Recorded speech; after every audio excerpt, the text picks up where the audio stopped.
Vamos refletir sobre mais uma promessa situada no livro de Deuteronômio. Essa se encontra no capítulo de número 9, verso de número 3. E diz o seguinte: Sabe, pois, hoje, que o Senhor, teu Deus, é que passa adiante de ti. É fogo que consome, e os destruirá, e os subjugará diante de ti. Assim os desapossarás, e depressa os farás perecer, como te prometeu o Senhor. Neste capítulo, Moisés se refere a duas lições anteriores. Em Deuteronômio, capítulo 8, o discurso centrou-se na necessidade de Israel se lembrar das bênçãos de Deus e não se encher de orgulho. Deus era a fonte da bênção de Israel, e sem Ele, os israelitas não seriam nada. Em Deuteronômio 9, Moisés enfatiza continuamente que qualquer sucesso que os israelitas pudessem ter na conquista da terra de Canaã não deveria ser interpretado como um sinal de aprovação de sua própria justiça. Na verdade, em muitos incidentes, incluindo o episódio do bezerro de ouro, Israel mostrou-se não ser justo, mas teimoso, rebelde.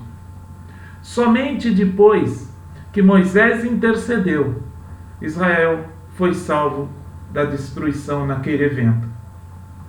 40 anos antes, o medo atingiu o coração do povo ao ouvir o relato dos 12 espias de que os inimigos se oporiam a eles. Moisés os lembra, neste capítulo, de que aqueles inimigos ainda estavam lá. Ele menciona especificamente os filhos de Anaquim. Os espiões fizeram duas referências muito específicas a este povo, aos Anaquins. A primeira foi uma observação verdadeira. Eles disseram: vimos ali os descendentes de Anak, lá em Números, capítulo 13, verso de número 28. A segunda era uma interpretação falsa. Em Números, capítulo 13, verso de número 31, eles dizem: não podemos subir contra o povo, porque é mais forte do que nós. Por 40 anos, estes gigantes imponentes, eles permaneceram como um símbolo insultuoso da descrença nacional dos israelitas. Eles eram tão altos e formidáveis que Israel os cunhou com a expressão no verso de número 2: quem poderá resistir aos filhos de Enaque? Mas Moisés garantiu aos israelitas que Deus é especialista em Anaquins, ou Enaquins, como você queira dizer. O Senhor iria à frente de seu povo para destruir os gigantes e dar a terra a Israel.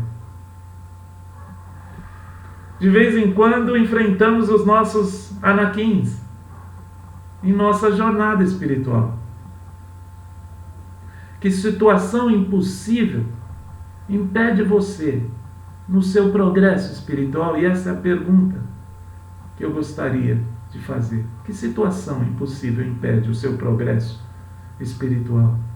O que você faz quando enfrenta tais situações? Aqui nesse caso, Moisés não encolheu o tamanho do inimigo. Em vez disso, ele redirecionou o foco dos israelitas, dos gigantes que estavam impedindo suas vidas para o Deus Todo-Poderoso, o Deus de suas vidas. O poder de Deus é descrito aqui de 3 maneiras no verso 3. Diz que ele vai diante de Israel como um fogo consumidor. Ele, o Senhor, os destruirá. O Senhor humilhará o inimigo diante de ti. Porém, observe que Israel também tinha responsabilidade nessa batalha. Eles deveriam desapossá-los depressa.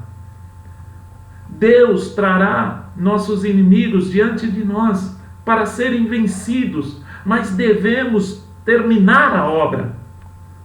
Porém, Moisés não queria que Israel pensasse que sua pequena parte na batalha os havia levado à vitória. A prosperidade de Israel é, portanto, atribuída ao poder de Deus.